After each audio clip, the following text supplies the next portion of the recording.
Is he here? Is he not here? He's bouncing around. Is he retired? Not retired? Is he not retired? What's he doing, I right? think we know the answer to that, right? The answer is not. He'll never retire. And what was the population in Charlottesville? It's about You came to one of the Brookfield homes. something. It's about 45,000. It could be, yeah. You know, I'm getting a chance. I'm going to talk to some folks next. We kind of have a lot of their representative, I believe it. Side of the market. Anyway, so I'm trying to stay the engaged. department summit. Yeah, next for week. George Mason. Yeah. Great. Oh, Okay. yeah. And so anyway, I'm looking forward to kind of staying engaged. I mean, Steve's not doing as much housing stuff anymore, and Terry over at CRA has kind of moved away from doing stuff on the region. So I'm trying to get back engaged with some nice folks that It's a great bunch of folks. Yeah, it really is. So, and then, getting a chance Craig to... Havener. Craig, Rhoda Stauffer. Nice to meet from you. Park City, Utah. Oh, About cool, the okay. experience of doing housing in a resort community, a fast-growing, high-cost city.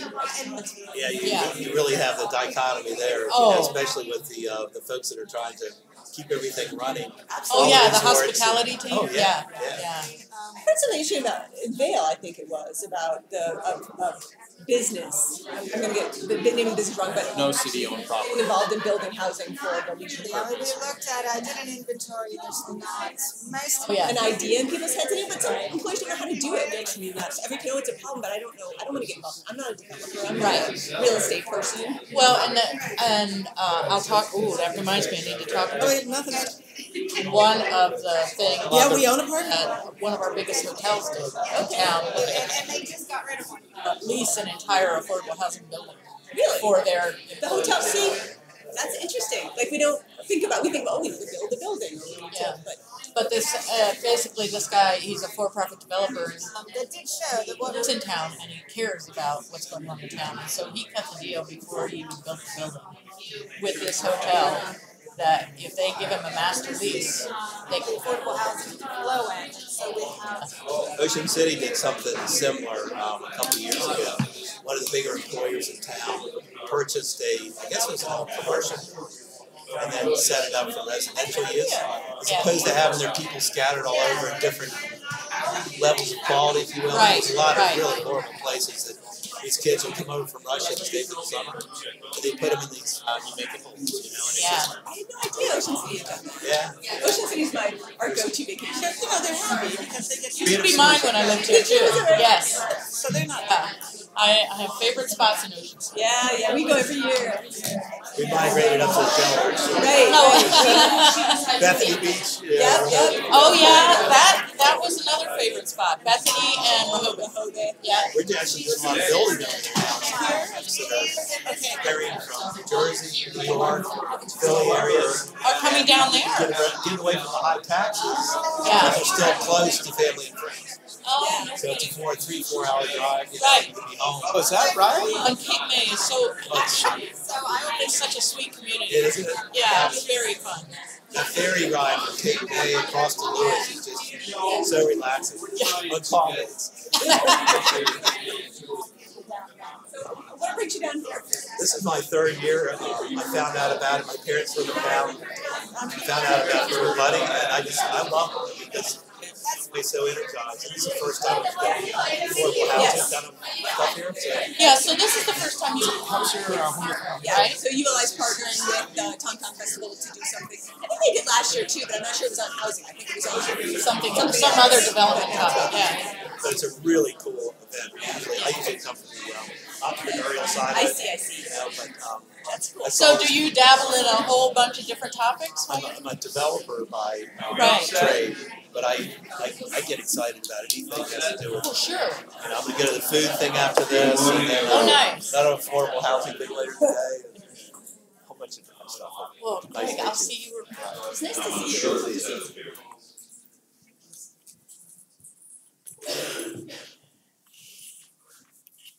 Welcome to the Affordable Housing Summit.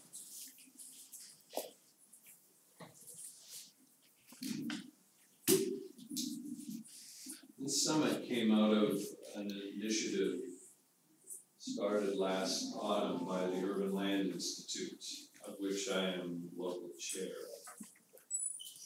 that focused on what is our most critical local issue. Let me ask how many of you are out of town guests to Town? Out of town. Out of town. Welcome.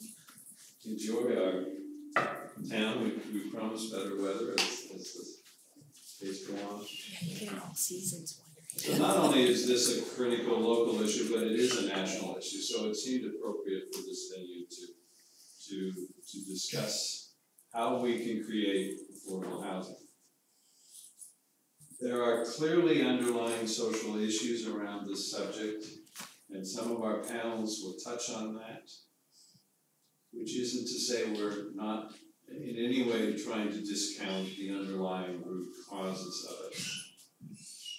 But our main focus for the 6 panels is to go through 6 steps that it takes to actually create affordable housing. So the primary focus is how do we get some housing built? And those are the 6 steps. Our city, which by the way, for out-of-town folks, Charlottesville is totally surrounded by Albemarle County. We are the donut in the heart of the region. The region has, Albemarle County has some growth nodes and then a lot of our beautiful rural vineyards and so on that are protected. So just as a setting. The city is just starting the process of creating a new housing policy, and the first step is underway, which is the needs assessment. And that will lead to establishing a policy and implementation strategy. So that's one of the steps. Through all of this, there'll be an engagement process, which is an important step that really, I listed second, but it really is important to all. Once one has defined the problem, then we set about solving the problem. So that involves designing not only homes for people, but the neighborhoods. In many cases, these will be larger projects, so we're going to focus on both designing the home and designing the neighborhood in which the homes will exist. Then financing these kinds of real estate deals, because that's partly what they are, is unbelievably challenging. We have a panelist that will tell you it took 22 separate funding sources to get the Crossings built. The Crossings is a local supportive housing project that's very successful. And then once the money's in place, then the development process begins in earnest. So those are the 6 steps that we're going to have 6 panels for. And then on Saturday morning, we encourage and invite all of you to come to an action forum back here. It's at 8:30 in the morning, not my idea, sorry. We will have the moderators or members of each of the 6 panels summarize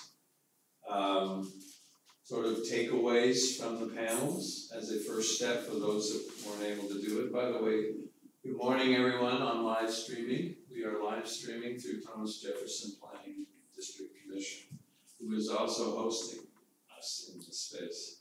For those of you that aren't local, this is a regional planning district, one of a number that the state sets up. We have 6 jurisdictions in the Thomas Jefferson District. And the district is also launching a regional initiative to take the city's policy and expand it to be a regional policy. Because we are a donut, this is extremely critical because no solution can just be city forced. And so we thank Thomas Jefferson Planning District for hosting this, and they will literally be facilitating Saturday's action forum because they're looking for real actions that they can help facilitate. And so one of the byproducts of the 6 panels will be to identify real action items. So we're going to invite all of the key stakeholders on Saturday morning after we do the overview to say, so what are you doing next, Habitat? What are you going to do next, Piedmont Housing Alliance? What's the next steps for the cities, just to help further set the stage? And then we'll open it up to action items. what can we do right now with the focus on a determination, an absolute determination, we need to be building more housing here and now. I'm sure for those of you out of town, this sounds familiar, because the dynamic is a national, in fact, it's a global issue. So with that, I'm very pleased to have Lisa Sturdivant with us to chair the first panel. Very pleased because the Urban Land Institute, by the way, the mission of the Urban Land Institute is really just to promote responsible land use around the world, and it is a global organization. We have 54 districts in the US and Canada, and then overseas as well. And amongst the institutes within the ULI is a group called the Terwilliger Center for Housing. We give awards for affordable housing every year to help encourage that. We get lots of education. So we're an educational not-for-profit. So we're doing what we try to do well, which is sort of bring best practices to discussions of critical importance to land use. So Lisa is a visiting fellow with the Terwilliger. So we're very pleased to have her join us this morning. Along with, I would let her introduce three very special guests that we have that have come from around the country to share with us what they have very successfully done in each of their small cities to come up with effective policies that have been very successful. So welcome, and please enjoy these 2 days. Greg, thank you very much. So if, as I get, we're gonna have to switch the slides here in a minute, but as we get started here, I wanted to thank Greg for setting up this panel and this set of 6 sessions. I wanna thank all of you for being here today, and just gonna talk and do things at the same time is harder as I get older and older. So as Greg mentioned, the ULI Terwilliger Center focuses on affordable and workforce housing issues. We conduct research, talk about best practices, work with local communities to help bring solutions to bear. As Greg mentioned, the challenge of affordable housing and access to housing opportunity is not unique to Charlottesville. It's not unique to Boulder or Pasadena or Park City, who we're going to hear from. It's not unique as those cities are a testament to. It's not unique to the highest cost coastal cities in America. This is a challenge that communities across the country are facing. And we know increasingly from research, but also from our everyday experience, the important role that access to stable and affordable housing in neighborhoods that are connected to opportunity is for both the well-being of individuals and families. Right? We know the research is clear. When kids have access to stable and affordable housing, they do better in school. And those schools do better because the other kids do better because there's more stable classroom. The health and well-being, mental and physical health of parents is better. I'm a parent of a 3-year-old. My mental well-being is always just so anyway, but I don't have to worry about whether I'm going to be able to make rent or whether I have to drive, an hour and a half to get to work, or I'm going to have to take 3 buses to get to work. So we know the important role that housing plays in people's lives, and when they don't have it, the impact that they can have. We're also increasingly aware of the important role that having a diverse set of housing in a community is important for community diversity, for community stability, and increasingly we know also for economic resiliency. There's research that says in the last economic downturn, the places that bounced back best were the ones that had people who had the greatest levels of economic integration, meaning the greatest levels of different housing types and areas connected to jobs. So, we care about housing because it's good for kids and parents and families. We care about housing because it's good for our community. And we also care about housing because it's good for our economy. And so, we're not here to talk about the reasons, but I did want to sort of lay that framework about why we in the audience, why we here might be engaged in this issue. And there might be lots of different issues, lots of different reasons that bring us here today. And so, our goal today, though, is to move from the need, which we're well aware of and which is being well documented here in Charlottesville as well as in communities around the country, to try and find solutions. And so the reason that we are starting this panel up today is to bring experts and policymakers and planners and people engaged in housing from communities around the country to talk about things that they're doing that are working and that maybe we haven't thought about in our community just because it hasn't come up or it hasn't been the norm or it hasn't been the way we do business. Maybe it's something the state doesn't allow us to do right now, but maybe we could get to that point. So the idea is for us to use this as an opportunity to hear from communities outside of our own, and then to think about how what has been successful and what has been learned might be able to be applicable to help and to meet and address the housing challenges that we face here, for those of us who are from here and in our own communities. So I'm going to introduce our panelists, and then we're going to move through a presentation of some of their experiences. At the end, I'm going to ask a couple of questions, maybe to tie some of their experiences together, and then I hope we have a conversation. I want to hear. I'll facilitate some Q&A, so don't be shy, and hopefully we can have a conversation that will really help for Saturday's discussion about, okay, now what do we do now that we have this information? So we're going to start. I'll introduce the panelists, then I'll turn it over. Michelle Allen's going to kick us off from the city of Boulder, and then we have Rhoda Stouffer from Park City, Utah, and then we're going to end with Bill Huan from Pasadena. And so with that, I'm going to turn it over to Michelle to kick us off. And so welcome again. Great. Hi.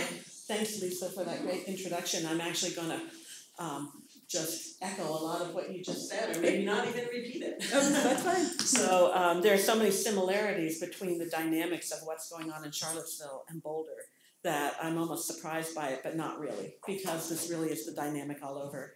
That housing costs are rising much faster than incomes. And so affordable housing is becoming more and more important for people. In Boulder, we have this underlying focus that we like to define as social, environmental, and economic responsibility and sustainability, with sustainability being the key. What makes a sustainable community is a diversity of incomes and a lot of other things. You're going to notice after this slide that I'm just going to show a bunch of images of a charrette that we held recently. That's so that you won't stare at me the entire time and you'll have something more interesting to look at. But I often like to start out by telling people something that echoes what Lisa said, which is that I have a personal story about affordable housing. When I was young, I had my children quite young, right out of high school, and my husband and I really needed help. We weren't going to move up in the world without some kind of help. And so we ended up getting into an affordable home. We owned that home for 15 years, and during that time, I went to college, and it did stabilize our lives so that we could move on, and I could get the job that I have, a well-paying job, where I work in an area that I'm proud to work in, affordable housing. But I'm kind of a success story around affordable housing. Without that housing stability, I don't know that I would have been able to go to college, get the master's degree that I have, and move on in life. So I think that, I've lived this experience of how affordable housing can really elevate people and give them a better life. So I'm going to talk about a few of the policies we have in Boulder, which will come into play when I talk later. We've got a climate action plan to reduce local greenhouse gas emissions and mitigate climate change. It's a keystone of everything that we do. Our Smart Regs ordinance requires that rental housing units meet basic energy efficiency standards. And our big one that's on the table right now is called Boulder's Energy Future. The city is pursuing owning and operating a local electric utility that would run on cleaner energy. We also have economic sustainability, a strategy. We like to do strategies. You'll notice we have a lot of strategies. That fosters innovation, entrepreneurship, and a positive business climate. And our social equity efforts support and advance human needs and protect civil rights. And we have a Human Rights Commission that works in that area. So why am I bringing that all up? Because as I just showed in that earlier slide, all of these things are interconnected. And we see affordable housing as being the glue that holds everything together.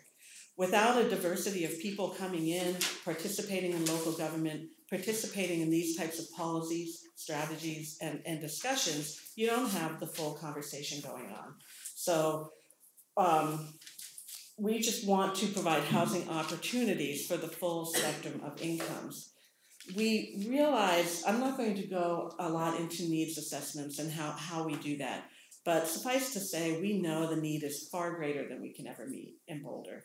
Our demographic dynamic is essentially we're losing low and middle income households, surprise, surprise, and gaining a lot of high income households. And we are losing families faster than the surrounding area because of our high costs.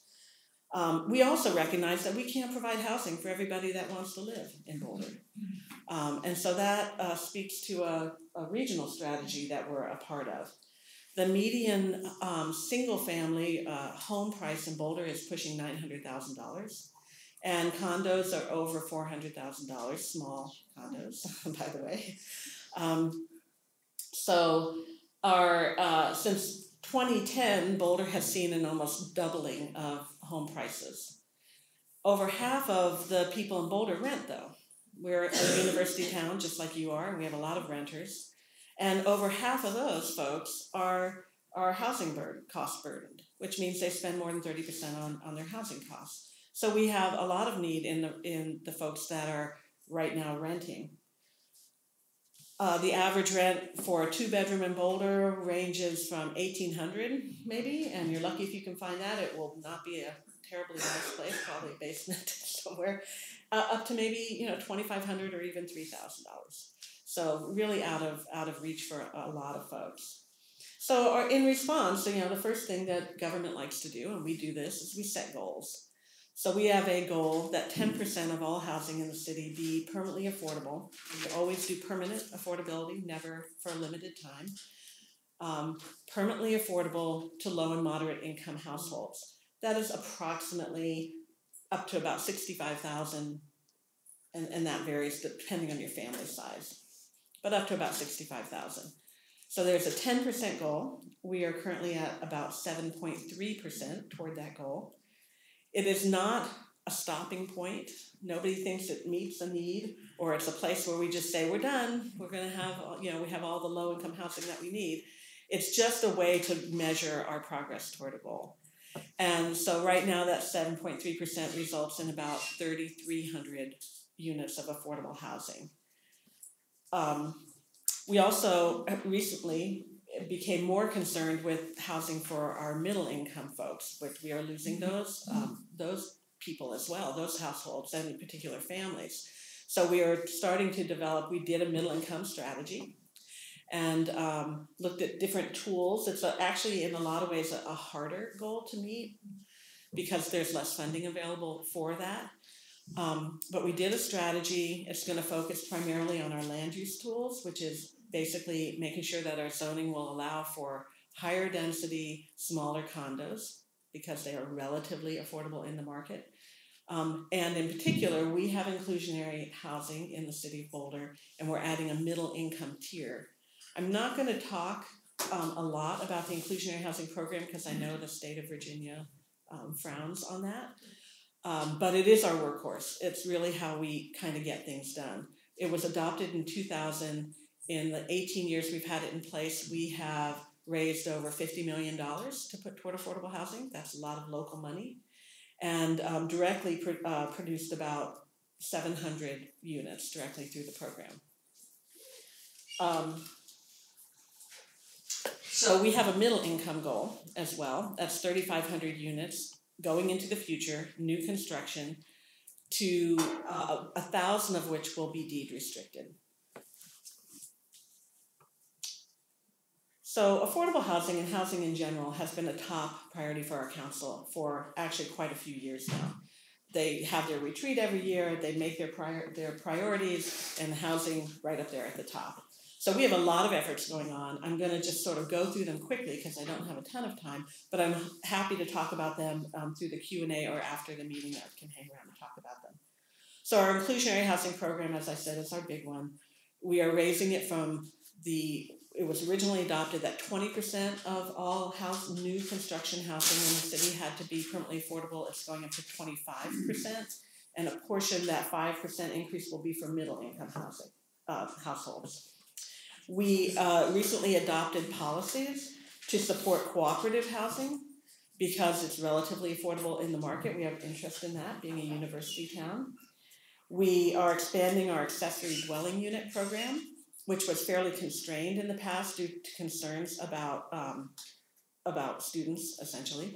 And so we're kind of enlarging that program. That's mother-in-law apartments and carriage homes, that type of thing, if you're not familiar with the term. And again, relatively affordable in the market. They wouldn't be deed restricted. We're just trying to get more of them. We recently, about a year and a half ago, adopted a commercial linkage fee to raise local funds for affordable housing. I'll talk about that more in a minute. And we recently entered into a public-private partnership on a piece of land that the city owned, bought a long time ago, and I'm going to talk about that one a little bit more. So there's a couple efforts we're just getting started on, so our council's keeping us very busy in the Division of Housing.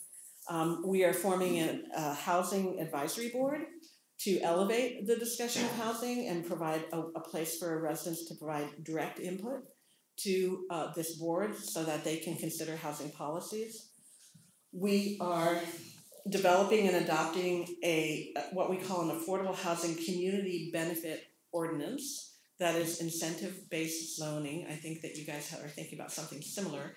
And it basically says if you would like more density, if you would like to vary the current zoning requirements, you can, but you're going to have to give us more community benefit in order to do that.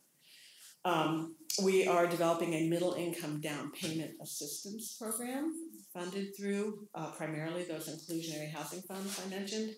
And we're developing a mobile home park strategy to preserve and take care of the folks that live in our existing mobile home parks because that's a great pool of existing affordable housing. So it's a kind of a preservation strategy. We recently developed through a year-long public conversation a community engagement strategy to make sure that all of these different policies are successful, and it talks about how we're going to engage with the community and what can everybody expect around transparency, and it really puts it up front of how we're going to have these conversations. So that's how a lot of that charrette, design charrette, those slides you saw. Am I going to run out of time? I haven't even gotten to my. About 5 minutes or so. Okay, Yeah. I'll go more quickly. So much to talk about. Yeah. So our commercial linkage fee was adopted about 2 years ago. Basically, affordable housing is just expensive. That's the way it is. You've got to find money. And ideally, at least in my opinion, local funds are the best funds because they are very flexible. And also, they show a commitment to affordable housing. If you're not willing to put your money where your mouth is, maybe you shouldn't be doing it. It shows that you value it. So we also have this cash in lieu from inclusionary housing, and a portion of property tax is allocated every year to affordable housing. That, again, is kind of a community commitment. Everybody gets to pay into affordable housing. And then this commercial linkage fee. So to put a legally supportable linkage fee in place, you have to do a linkage fee study, which we conducted. So it takes some money to get some money. And the study basically looks at the link between new commercial square footage and driving a need for affordable housing. So how many low-cost jobs are you going to produce? And then it's translated into a certain amount of affordable housing. So this study came up with a range between $12 and $35 per square foot. And then it goes into a sort of a political discussion of how would that affect our commercial development. So our council decided to try to balance those two things. They adopted a fee at the low end of that scale, $12 for office space, and it's kind of scaled depending on the use. So that is in place right now, but I think later this year it's scheduled to go back in to be reconsidered and possibly increased. It's not generating the money we would like it to generate. So we also just finished a big public-private partnership, and I'll finish up with that. We bought some property. So we are constrained, just like Charlottesville. There is literally not another developable piece of property within the city limits of Boulder. Everything is redevelopment. But we do land banking, and we had a couple sites land banked that we bought a long time ago, and this is one of them. It's right in the center of town. It was originally 11.5 acres, and we've developed half of it, and now we're going into finishing up the other half. But we bought it in 2004, and the seller was not particularly crazy about selling this property, but it turned out to be the best place to put a transit-oriented development, which is a transit-heavy development because there's train corridor that runs through it. So we entered into a great deal with the owner and said, we'll give you a lease back for 15 years, great, with great terms, and we will also provide you with a place to move at the end of the 15-year period. So they said, okay, we'll take that deal. We bought the property for $5 million in 2004, so about 15 years ago. And so during the leaseback period, we did an area plan for 160 acres surrounding this site to make sure that we had the proper vision for a mixed-use, walkable, energy efficient, sustainable kind of neighborhood with a variety of housing and a lot of affordable housing. Then we went into a rezoning process. We upzoned this area, which was primarily commercial, industrial, light industrial, upzoned it to this sort of high density mixed use zone that was designed to carry out the vision of the plan. And then a key piece was we did a capital improvements plan to identify funds over that 15-year period, raise funds so that we could jumpstart the development in the area by putting in new roads and a bridge, putting in public money to say to the development community, we've put in money now, this is going to be a great place for you to develop, and we got a great response. It's almost completely done now. But we did have this spot, a 4.5-acre parcel was kind of the last piece to be developed. We put out an RFP to the development community and just signed a pre-development agreement. It'll have 330 units, 54% permanently affordable, some to vouchers, which is a high need in our area. So everything from voucher holders up to middle income, mostly workforce housing kind of in the middle. It has townhomes, condos, apartments. It has a 45-unit co-housing project and a small 12-unit cooperative housing project. The co-housing and cooperative were by far the hardest things to put into that project. And then it's also going to have a modest amount. The first floor is 21,000 square feet, give or take, of commercial retail. However, it will be deed restricted as permanently affordable retail space for local businesses and nonprofits. And that's a new program for us that we'll be working on this year to figure out exactly what that's going to look like. So we're really excited about that because we're going to start asking for affordable commercial space in large developments going toward in the future. So that's, in a nutshell, is what we're up to in Boulder. And again, I'm happy to talk about any of it during the Q&A. Thanks, Michelle. That's a really good sort of introduction to this notion that there's not one tool. Like hopefully you weren't up waiting to hear the one tool that's been used that's been the solution. So I think that's a great introduction to the necessity of an array of tools. We basically are trying, because it is so hard and the need is so great, we're bringing in everything we can possibly think of. Absolutely. So Rhoda, I'll turn it over to you. Tell us a little bit about Park City and about some of the tools that you all have been using to sort of create housing opportunities in your community. Well, good morning, everyone. Park City, Utah is considerably smaller than Boulder. We have 7,800 permanent year-round residents. It is a ski resort community, so in the winter during the ski season, we are supporting 35 to 50,000 residents in town. And so it creates a unique situation. However, as Michelle talked, a lot of the pressures she talked about are exactly the pressures that we have. Thank you. Basically, as a quick context, Park City is within Summit County, Utah. Park City itself, 7,800 residents. The little surrounding western part of the county, surrounding Park City, is 26,000, and the entire county is 36,000. It is the job center for the area, so 14,000 jobs. Of those, 8,000 people are commuting into Park City every day. And even though there are 9,600 homes within the city limits of Park City, 3,400 of those are the only ones that are year-round occupied. 6,200 are vacation homes or investment properties. The area median income, how many of you know what AMI means? Okay, area median income is something calculated by HUD every year to stipulate what affordability is, basically to gauge what affordability is.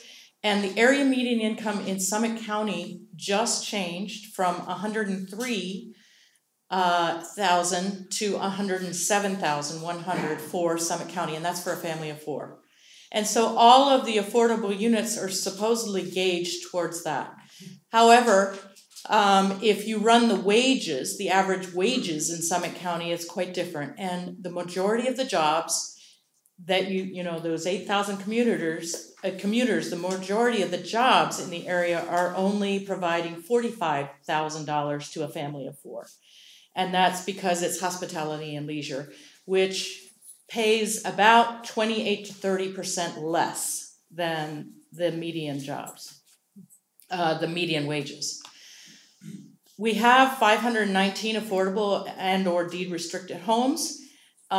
This is due to some tax credit units, but mostly it's local resources that have built these, because the last point is we are a rural town. Park City is a rural town, 7,800, in a low population county, 36,000, which means we get no entitlements. We have to compete for any federal funds. And of course, Park City doesn't get federal funds because we're a high cost community and we're always competing against much lower income areas. So the policies that we've built as a town in order to address these issues, I'm going to talk about policies in the regulatory area, our financial area, employee assistance that the city has set up as a demonstration, hoping that other employers will also follow suit, and the fact that we've become, in most recent months, a direct developer and partner ourselves. Regulatory, we started in 1993 with inclusionary zoning. Inclusionary housing, who knows what that means? Okay, inclusionary housing, sorry, I'm going to get basic. Inclusionary housing will not likely work in Virginia because it doesn't work well in Utah. We have to be extremely quiet about what we're doing because Utah, like Virginia, does not like people telling you what you can do or not do with your development rights. So what we have done is we've instituted a policy that only applies to those development tools that require negotiation. So if someone comes in and they want to negotiate in a MPD, multi-unit development, MPD, development, anyway, and those are developments where you're negotiating for higher density, you're negotiating for higher height, thank you, higher height limits, things like that, then what that triggers is a housing obligation. So in those instances, 15% of residential units have to be affordable, or 20% of the employees you are generating with what you're doing in commercial development. So the other tool is annexation, which of course in our area, there is very little that can be annexed at this point. Most of that has already happened. The most recent request for annexation, they changed their mind when they found out that they had to provide affordable housing. They basically said, we can't do it. So the other, out of that particular zoning piece, inclusionary zoning / inclusionary housing, we have been able to get about 270 units since 1993, okay? That's not bad considering it's 2 very limited tools that we can use for that. And the reason we've stayed under the radar is because we are a very high-end resort community that provides the state with lots of tax dollars. And so as much as the state doesn't like us because we're a blue dot in a very red state, they need that money. So they don't mess with us too much. Although this year, segue, this year we did a bag ban with our grocery stores, the plastic bags, and the state floated a bill to quash it, to make us take it back, to say that no, jurisdictions cannot do bag bans. It failed. So we were very nervous, it came very close to taking that away from us. And that's what they will do if we're too aggressive with our development requirements. The other thing we do on the regulatory side is most jurisdictions work with HUD AMI levels, area median income, as I mentioned before. We actually run a calculation of what the local wages are. And that's how we target what our units are going to be affordable to. Okay, this is because we don't get federal money. This is it. That's the advantage. We don't have to adhere to federal HUD requirements. So we target our AMI to a family of 3 because the average family in Park City is 2.5. And we focus our programs at 60 to 80% of AMI because that's the true wages in the area. Okay, I will say one of the other things we do regulatorily is require energy efficiency and pretty high standard. We have a big effort like Boulder and a lot of the resort towns, it's called Save Our Snow.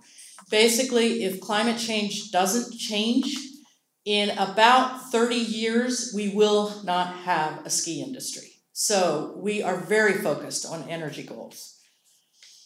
Financially, the city has made it a policy up until about 5 years ago when the federal accounting rules changed for municipalities. We actually made loans to local nonprofits, developers who are doing affordable housing. We were able to do that. Municipal accounting rules have changed. We can no longer make loans, but we can still give them property, which we have done. We have deeded property over to them. We waive permitting fees to help them achieve their goals. And employee assistance. The city itself actually provides loans to its employees who are moving into the school district boundaries, or buying property within the school district boundaries. So we make actually a loan to help them with down payment or closing costs. We also provide a housing stipend for any employee living within school district boundaries, so close to work, within 2 to 3 miles of the job. And we also have an inventory of rental units where the city, this is the only rental housing the city gets involved in, and is that we own up to 6 units so that we can help employees in transitions. So this is primarily for recruitment and retention. So if someone's moving to Park City from Minnesota, they get a full year in one of the city rentals to help them get stabilized. And people in transition, I don't know what's happening this year, but I've had 3 divorces, and we have to, and that's considered a transition, and we're having to help some of our employees with affordable housing as they go through those incredibly personal transitions. And finally, the city, 8 years ago, the city tried its hand at development and decided it was never going to do it again. But alas, no private developer will do this without a stipend, help, free land, or something, so the city has gotten back into it again. And we now have a commitment of $40 million from our redevelopment agency, or redevelopment area, to do, we're trying to do what would average out to 80 units a year over the next 10 years, which means 800 units. Staff told council that was a ridiculous goal, but that's our goal. And so we just finished 2 of those, and one was a development project ourselves. And again, like Michelle, we had land banked some properties, infill, so we're doing infill development. We are buying property ourselves as a city. And one of the coolest things, I think, is about 4 years ago, a local architect / developer really wanted to work with the city because they are local, they have employees locally, and they were concerned about affordable housing. And so they told us what their goal was. They were building an 11-unit condo building right in town, and they wanted our help. They knew they would have a housing obligation. In fact, they chose to work with the tools so that they would have a housing obligation. And as we talked it through, the city decided to offer to buy the entire building. And that's what's happening. This week we close on that building and turn around and sell it to qualified buyers who won the right to buy units through a lottery process. So that was a unique situation. We hope that some more of those partnerships will happen. Great. Thank you very much. Again, sort of talking about some really interesting tools. And we're going to turn it over to Phil and to maybe sort of zero in on one particular strategy and maybe talk a little bit about some of the challenges and barriers that are inherent to adopting many of these policies in terms of gaining community support and understanding how housing fits in with larger planning practices. So, Bill? Thank you very much. By way of background, so up until 2 years ago, I was a licensed architect. So I've been an architect and an affordable housing developer. I developed affordable housing for about 10 years before I moved over to the public sector. I was the housing manager for the county, or the housing director for the county of Los Angeles. And now I'm the director of housing and career services for the city of Pasadena. So I tell people when I end homelessness and unemployment, I will be retiring. Actually, I feel like Sisyphus, but only with 2 stones rolling up. In terms of context, so Pasadena has a population of about 140,000. The median income, the median income for family of 4 is about $64,000 a year. Median home price in the county is about $560,000. In the city of Pasadena, it's well over $800,000. And the median county 1-bedroom rent is over $2,200 per month. We had one building that just opened recently, and a 1-bedroom unit is going for just under $3,900 per month. LA County, as you may know, is also a epicenter for homelessness. We have 58,000 homeless persons on any given night. 25% of all the unsheltered homeless persons in this country live in Los Angeles County. In Pasadena, we have 28 square miles, and we have, last count, 575 homeless persons. So that's about 20 homeless persons per square mile.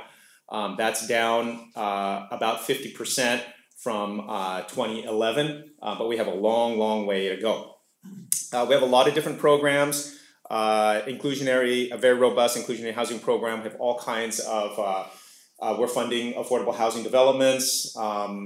We are acquiring some units ourselves. We have a housing authority. In my department, we're also a housing authority. We have about 1,400 vouchers. So every month we help about 1,400 households with their rent.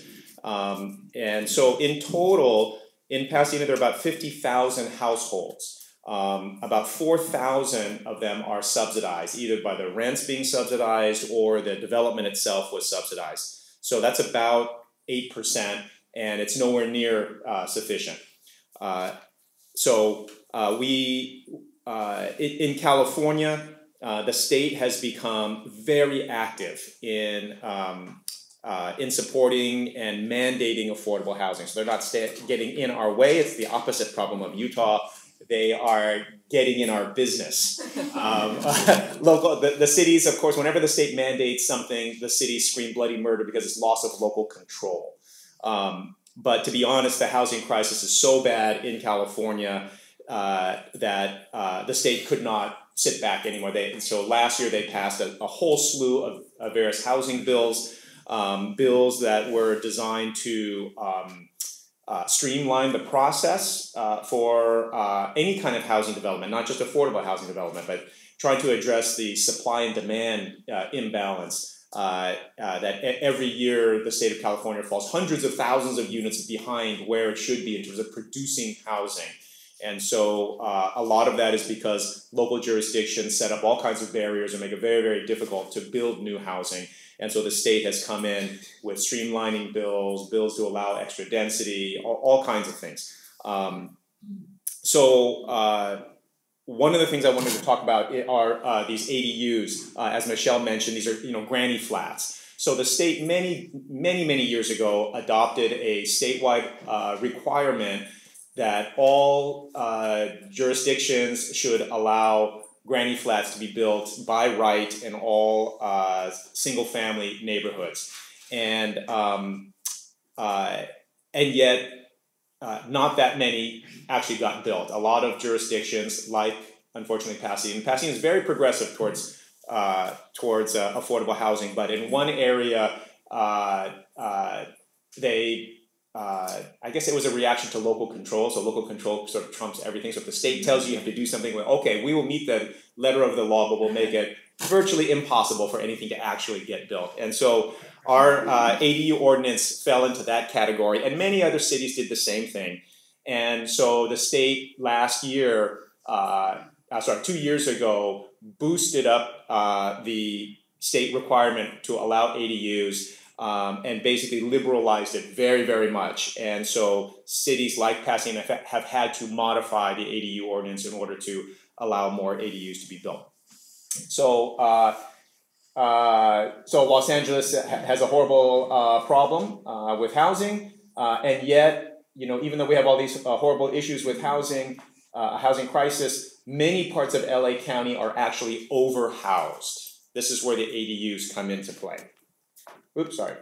Overhoused. Okay, so this is the neighborhood that I grew up in, Billy's neighborhood, 1971, and this is a typical, cul-de-sac. It's kind of upper middle income cul-de-sac, and out of the homes you can see. So, for instance, my house is the greenhouse up at top, the one indicated by the green numbers and the arrows. So we had 5 people, a family of 5, living in a 4-bedroom house, and that's kind of how it was in this whole neighborhood. We had 43 occupants, and there were 45 bedrooms, and we had 43 occupants. That's 1971. So as fate would have it, eventually I bought the house from my dad. And so Bill's neighborhood in 2018, what happens is there's a reduction. There's 37% fewer occupants living on the street with the same number of bedrooms. Now there's 27 occupants with 45 available bedrooms. So you would say this is a typical neighborhood that is actually overhoused, a single-family neighborhood that's overhoused. So there were 14 houses with 8 spare bedrooms, but today 14 houses with 20 spare bedrooms, a 250% increase in spare bedrooms just in my own neighborhood. Okay, so we have all this underhoused area, our zone. What do? Well, shared housing, Golden Girls, that was a whole sitcom on shared housing, right? I forget their names. Who's the one in the middle? I forgot what her name was. Blanche. Okay, so she went through a divorce or something, or her husband died, I guess. I think her husband died, and so she got some other friends to move in to share her house because she was lonely and she was a social butterfly and all that kind of thing. And we do have a shared housing program that we run with a nonprofit organization. But to be honest, a lot of shared housing is difficult. It's roommates, and a lot of times people don't want roommates, especially if you're maybe upper income and you're just not used to people sharing your house, and yet we have one person living in a 4-bedroom house, like in my neighborhood, we have several of those. So ADUs, accessory dwelling units, can be a better option. Here's a converted garage, and they take all kinds of shapes and sizes. The tiny home movement with a house on a carriage, with the wheels on there. So it's considered an RV. Shipping containers. How many architects in here are? How many architects are there? How many of you are obsessed with container homes? See, all of it. Not a single hand went down. We all love containerized housing. So here's one here. 2 stories here. Check out that loft. That's very cool, isn't it? Okay, so why ADUs? For LA County, most of LA County's habitable land is zoned single-family residential. And yet many of these zones are overhoused. Home sharing is good, but ADUs are preferable. It's a separate unit. The spirit of the state law, California law, allows ADUs by right, but many jurisdictions like Pasadena set up these roadblocks. And so in Pasadena, we had the ADU ordinance for about a dozen years. We had 2 units permitted and 1 built over a dozen years. And I'll tell you why later. But anyway, there were a couple state bills that were approved that liberalized and strengthened the ADU ordinance, but it also takes away local control. So cities went crazy. So this is what happened in the city of LA. It's hard to see this chart, but the spike there is when these new laws went in place. These are permits for ADUs, and this is what happened when the ordinance, these bills got approved and the local ordinances got changed. The demand went through the roof for these ADUs. In the city of Pasadena, this is the outline of our city. The yellow areas, those are the single-family zoned areas, and in the middle, the big white area across the middle, that's our commercial district. Some of these other big white areas are green spaces large green spaces that we have, canyons and hills, mountains, parklands, things like that. But most of the developable land is single-family residential. So this was the original ADU rule, one of the ADU rules in Pasadena, which was, sure, you can build by right an ADU unit, but your lot has to be at least 15,000 square feet or bigger. So thank you very much. That was about 6% of the properties qualified for them. And most of them, these 15,000 square foot or larger lots, these are estate areas, right? Why do people build ADUs? Because they need the money or they need the space. If you live in a mansion on a 15,000 square foot lot, you don't need land and you don't need the space and you don't need the money. Hence, 2 permits, 1 built. Okay, and it was probably built for a home office or something. I don't know why.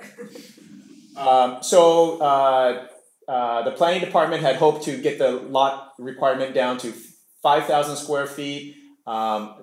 And let me also show you this. The red ellipse there, that is Northwest Pasadena. People see Pasadena on TV on New Year's Eve, and they see the Wrigley Mansion and say, yeah, Pasadena is a high-income area, but we have a low-income quadrant, and you never see cameras. TV crews never go there on New Year's Eve. My office is right in the heart of there. There's a low-income section in Pasadena, so you can see the original requirement for 15,000 square feet virtually eliminated all opportunities to build these units. And these are the people who need the space and they need the income from an ADU. So they were basically cut out. This is what the planning department, when forced to redo our ordinance, hoped to do, which is to reduce the minimum lot size down to 5,000. That's a standard lot. And you can see how much better it is for Northwest Pasadena, the low-income section, how many more opportunities there would be. Where City Council landed was reducing it down to 7,200 square feet. So that's still a significant increase than before. So before the old law, there were about 1,200 eligible lots. Now there's about 11,000 eligible lots, and a significant number of them are in our low-income area. This is basically the newly approved ordinance. The maximum floor area for an ADU can be 800 square feet. Unfortunately, there are no two-story, there's no ADUs allowed on the second floor, which is goofy because one of the best places you want to do it is over your garage. But anyway, and then there are some fee reductions. So a fee to build an 800 square foot ADU in Pasadena is about $16,000 to $19,000, just the building permit fees, building department fees. And so there was a push to make some reasonable accommodation for fee reductions. And so we came up with 3 categories, or City Council agreed on 3 categories. One is if there's an affordability covenant recorded on the property. We think very few people will do that. I don't know about you, but I wouldn't record an affordability covenant on my house. Most people wouldn't do that. If you agreed to become a Section 8 landlord, now that's very important to me because we run our Section 8 program. We have a very difficult time getting landlords to participate in Section 8 because the market rate rents are so high. So the market rate rents are about, for a 1-bedroom unit, almost $1,000 higher than the allowable Section 8 payment. So we've lost about 15% of our participating landlords in the last 10 years. So that's a real important one for us. And then also if there's a family member who will be a tenant, then you can get this fee reduction. The fee reduction takes it down to from about $16,000 to $18,000 down to less than $1,000 for permits. So what are the obstacles to producing ADUs? Local ordinances, but those can be updated. Construction financing is one of the biggest obstacles. So we're getting ready to propose a pilot program to City Council. It's going actually next month to a council committee, where we will provide basically 0% construction loans, long-term construction loans for up to 4 or 5 years, if the homeowner will become a Section 8 landlord for 7 years. Then we will give them this construction loan. The thought is that after the unit is built and after there's demonstrated rental income coming from it, that they can refinance their whole property and pay us back. The entitlement process is complex, but that can be simplified. Some jurisdictions like cities like Portland, they have an over-the-counter process to get an ADU permit. Building department fees are high, but those can be waived. There's a fear of short-term rentals in an area like Pasadena where there's a pretty strong tourist demand. So those could be banned or those could be limited. And then there are uncertain neighborhood impacts. Actually, these are mostly mythical impacts where the neighbors will say, my property value will go down. There will be increased traffic, no street parking anymore, increased crime. And so when these issues came up in Pasadena, we did a little study to see how many existing legal, non-conforming existing second units were there. There were almost 400 were existing. And so we plotted them out, or a advocacy group plotted them out, and chose a couple of neighborhoods, one, side-by-side neighborhoods, ones that had a lot of ADUs, one that had little or none. And they looked at all these issues: property values, crime, traffic, parking, no discernible impact whatsoever. Okay, so a lot of that is myth. These things can be studied. If you study them, you'll realize there's generally not a big impact. The other issue that we have in LA County is our illegal garage conversion. So the demand is so high for space and for income that if you don't give folks a legal means to do this, they're going to do it illegally. And so in LA County, there are approximately, nobody knows the real number, approximately 50,000 of these illegal garage conversion units, and they're a real life safety issue. In Pasadena, there was one a few years ago that burned down, and a person died in LA County. Whenever something would happen in an ADU, somebody would die of carbon monoxide poisoning or something, there'd be a panel formed, we have to do something about it, and then they realize, there's 50,000 of these things, where are these people going to live? And then nothing ever happened. But now the state has kind of forced everybody's hand to come up with a usable and a workable ADU ordinance. So we don't know yet, or our ordinance hasn't been finalized yet. We have second reading of the ordinance next week, but we expect the permits to spike, just like they have in the city of LA. And I think that's it. Thank you very much. I'm going to turn it over to questions from the audience, so be thinking about your questions. But I wanted to ask the panel members one question just to get us started.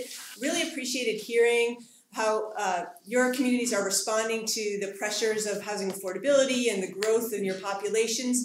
I wonder if you could talk a little bit about how you balance strategies to meet needs of new workers, maybe new residents, while at the same time ensuring that there's opportunities for existing residents, right? So as we grow as a community and good things happen to our community, how do we ensure that we all prosper and that we all continue to have access to housing? Whether that's a conversation about preservation versus new production, or whether it's talking about neighborhoods, sustainability efforts. Anyway, Rhoda, do you want to start with that question?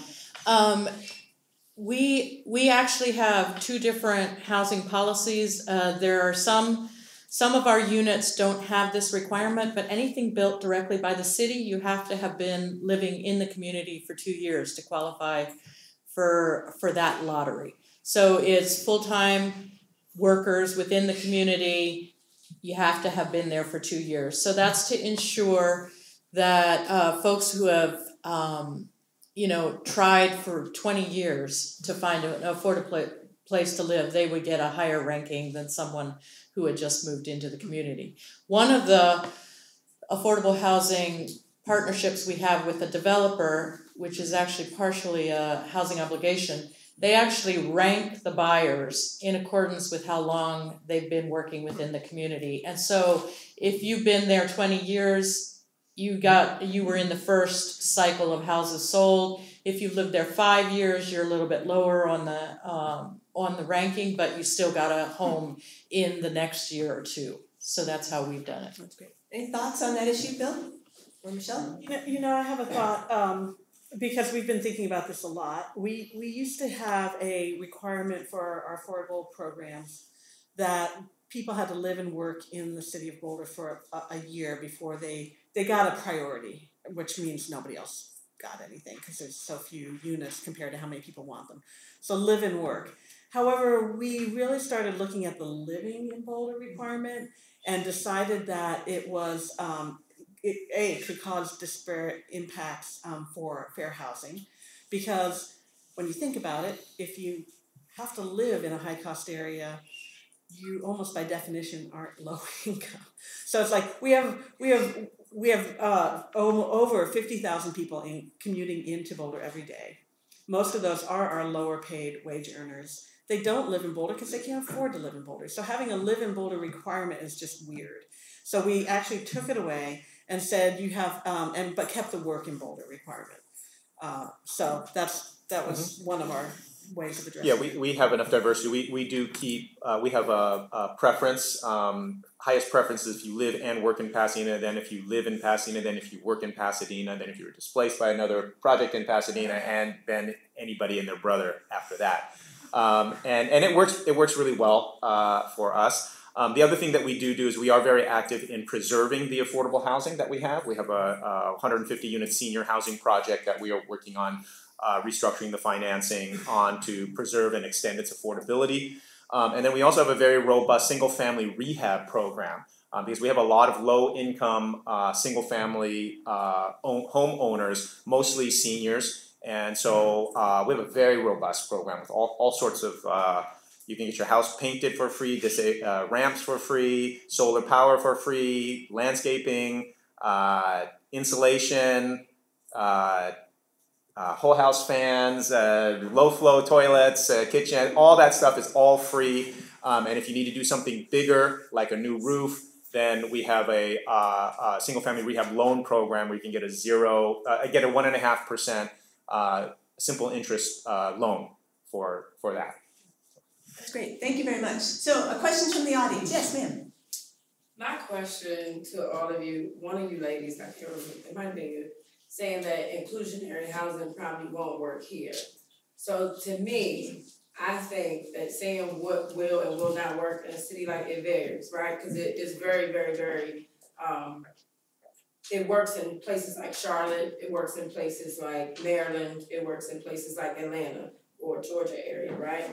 So I think saying inclusionary housing won't work is kind of a sense that, are we really pushing our lower income individuals to home ownership? And let me back that up a little bit, because Charlottesville is an area, right, that we have homebound programs, but they're only catering to people within a certain percentage of AMI, which means their PHA is only helping people that makes at least 58% of median income.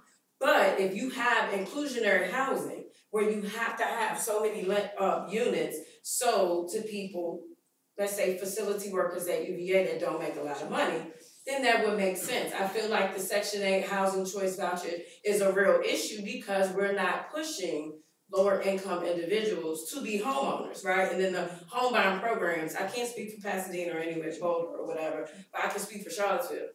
We're not pushing the low income people to become homeowners, because even when they try, or even when they are ready to buy, where can they live? So if we don't have inclusionary housing, then I feel like that's just a source of redlining, saying, look, you can't afford it, you don't belong here. I think that's a great question about home ownership and access to home ownership, since that's such an important form of wealth creation. And so let me clarify my statement, because I don't presume to know what, I haven't studied Charlottesville. But my understanding, and Lisa maybe can clarify this, is there are state ordinances that won't allow that type of Is that true? And so I thought there was a barrier. I personally think they're great programs and they work really well. And let me be clear that we're talking about, she was talking about inclusionary zoning, which is a particular zoning ordinance that under Virginia state statute is not allowed to be adopted as a mandatory policy in cities and counties in Virginia. That's the state. So when a place like Arlington, for example, and Fairfax and Loudoun have done kind of workarounds to adopt inclusionary zoning ordinances, what I think you're referring to, and you can correct me if I'm wrong, is that there are ways to make housing more inclusionary generally in a place like Charlottesville, particularly when it comes to opportunities for homeownership among folks who may not find easy access to homeownership as it stands now. So, Bill, I don't know if you have a comment on either inclusionary housing or homeownership. Yeah, a little bit of both. I mean, one idea, I think Rhoda touched on this, is that if a developer comes in, I mean, the inclusionary housing can be tied to when a developer asks for an incentive. If they ask for more density, if they ask for something, then you can say, okay, sure, we'll give it to you, but you have to provide the social benefit, public benefit, and that is in the form of setting aside some units. The other thing that we've done is we do have some developments, affordable housing developments. In fact, we have 5 in the pipeline right now that are all affordable ownership, all affordable ownership. One is being done by Habitat for Humanity, and a couple are being done by a homegrown nonprofit affordable housing developer that just does affordable home ownership. So you can a jurisdiction can do developments that are designed specifically to provide low and moderate income households home ownership opportunities.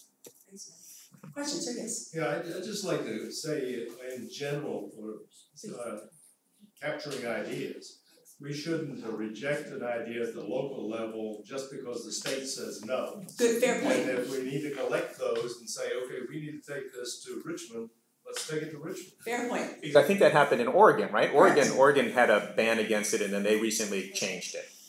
They allowed inclusionary. Yes, is there a comment in the back? Question in the back?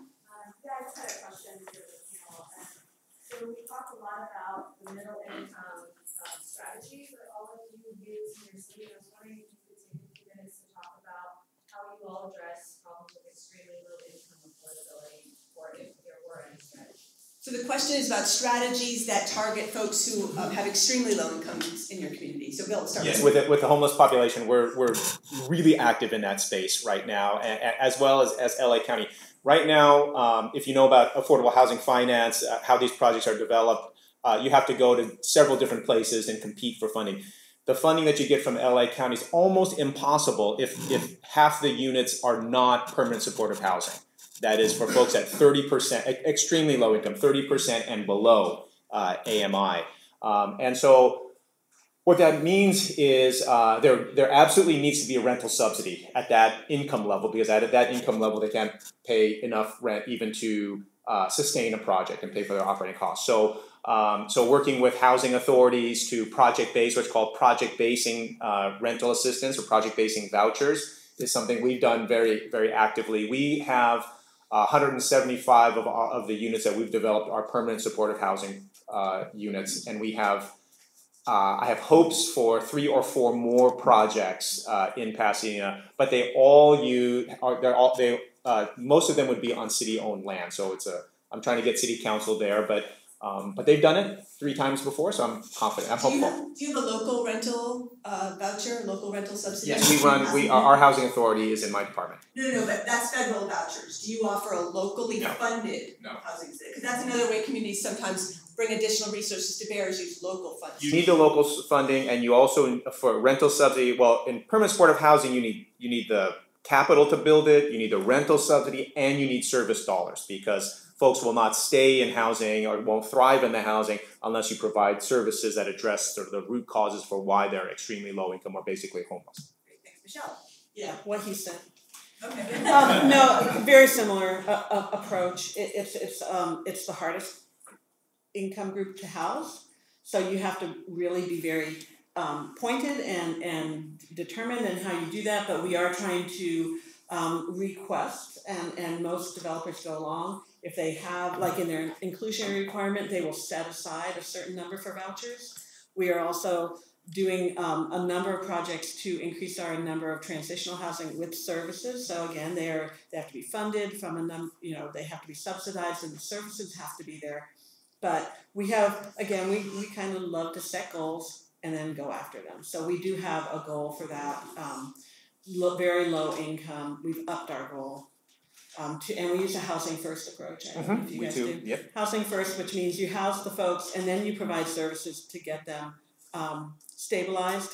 But housing is a stabilization. They need that. Rhoda, comment on Just really quickly, because we are such a low population area and we're considered a rural community in a very low population county, we have no federal resources to help with this, and our city council isn't quite willing to pour money into the lowest cost housing because it's a black hole and it needs a lot of resources to do the lowest cost housing. Frankly, there are Salt Lake County and Salt Lake City is within 20 miles of us. Most of the people would head down there anyway because there's a lot more resources, there's a lot more social resources as well as supportive services in a higher population area. So it's not something we don't want to do, it's something we still struggle with. So I know I'm going to take a couple more questions. It is 11:40, which is the end of our session. So if you feel like you have to leave to get to your next session, we won't think back. Take it personally. Take it personally. But we will have some more time for questions. Yes, ma'am. So one of the things that we've talked about here in Charlottesville is earmarking specific real estate property tax money for developments in a certain area to low-income housing. How have you used your tax policies to assist in affordable housing? Rhoda, you want to start that? Yeah, that's one thing we can play with. We have a resort tax that we were able to add a bit of, we increased it a couple years ago, and part of that is going towards our affordable housing. We can't do surtaxes or surcharges, it's not allowed by the state. I know in a number of states they actually have a surtax for transfer of property that all goes towards affordable housing. By state law, we're not allowed to do that, but because we can charge sales tax in the resort community, increase the sales tax, we call it resort tax. It's a property it's a hotel. What do you call it? Thank you. Tax that we are focusing part of that towards affordable housing. And have you offered tax abatements to developers? So a question about tax abatements to incentivize development. Real estate tax. Thank you. Real estate tax abatements. To incentivize, we wouldn't be able to provide enough to incentivize development. Or to incentivize either preservation or production of housing. Yeah. Yes, sir. How would you respond to critics that say inclusionary zoning is really more symbol than solution? That the scale of the challenge is just so large that the number of units, affordable units that you can truly produce is pretty small. That what you really need are larger scale solutions that truly do scale, whether it's reducing permitting fees, making it a little bit easier to build housing at a lower cost, or housing vouchers. How do you respond to those things? And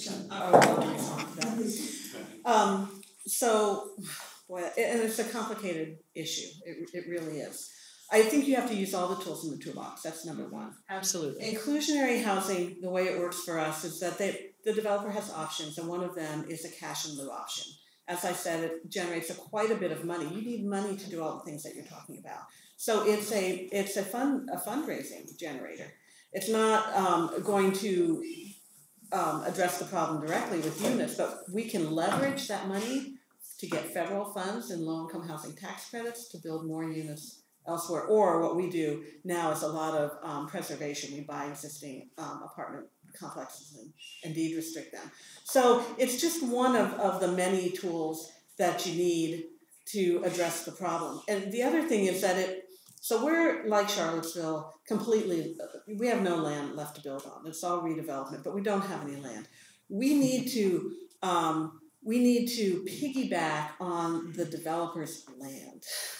And inclusionary housing does that. It uses their land to meet these city goals.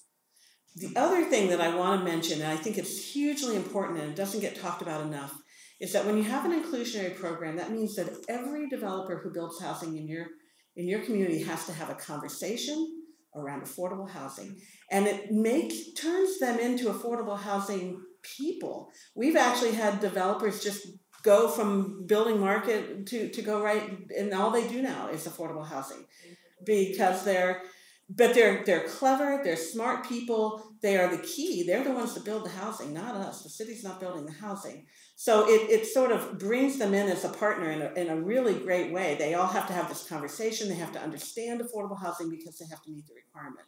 And I think that is hugely helpful in that way. Yeah, I agree that it's a sort of all the tools need to be put into play. All the tools that work in a particular community should be put into play. Inclusionary and linkage fees, those kinds of things, they're tied to market rate development. So you have to hit that balance. You can't make the requirements so high that you kill the golden goose, right? You want the development to continue to happen. I know when Pasadena adopted the inclusionary ordinance, the developers said you just killed multifamily, development in the city, and we've lived through 2 very big building cycles where thousands and tens of thousands of units were built. So it has worked in our city. I mean, we have one project, 497 unit project, where 97 of the units are very low income. 20% are very low income. So that's an unusual situation, and there are reasons why the developer did that. But so it can produce. It's not going to solve none of these measures individually will solve it. Yeah. Yes, sir. I have a question about the ADUs, which are really interesting, increasing capacity without having to rezone whole areas. I'm curious what the definition of that to the point, and what tools are in your toolbox for as simple as adding a second entrance to access some of those vacant bedrooms. Does it require a kitchen? Does it require a certain separation from the existing structure? So right. It just has to be a complete unit. So it has to have a sleeping area, a bathing area, and a kitchen area. So it has to meet a dwelling unit definition that most zoning codes have. But it can be within an existing house. It can be a garage that can be legally converted. And in almost every urban area, doesn't have to have replacement parking also, which is a big issue. Or it could be an addition onto an existing structure. So you could do freestanding, addition, or within an existing unit. So you have that flexibility, at least in California. Do you have any sort of expedited inspection process as well with that? I know a lot of times inspections can drag on. We don't, but that could be, another incentive to help to build it. Yeah, absolutely. Over-the-counter permitting. I don't know if you're an architect or not, but CAN plans, at least conceptual plans, reduced fees, all that kind of stuff. Yeah. So if it's not got a kitchen, you can rent a room in your house. That's legal everywhere, right? So that's what you're doing. You could put a door into that room if you wanted to, probably, But to create an ADU is, it's a second unit. But I believe, and we just passed an ordinance, and I didn't work on it, so I don't know the details, but I know that parking was a huge issue. Do you need more parking for that thing or not? And if you don't have parking, is it going to impact the street because people are going to park on the street? Mm-hmm. So this is something. One of the ones I don't actually remember where they landed. Right. But well, what happened was this is an area where the state mandated it, and the state said if you're within a certain, I think, a half a mile of a transit stop, which includes a bus stop, that the local jurisdiction cannot require additional parking or even replacement parking if the garage was converted. So local jurisdictions hated it, but the state mandated it, and that's the state law. So I think the folks are going to be able to stay around for a little bit. Greg, I wanted to turn it back over to you to conclude our panel and get us ready for what's to come. But thank you everybody for coming. Please give our panelists a round of applause.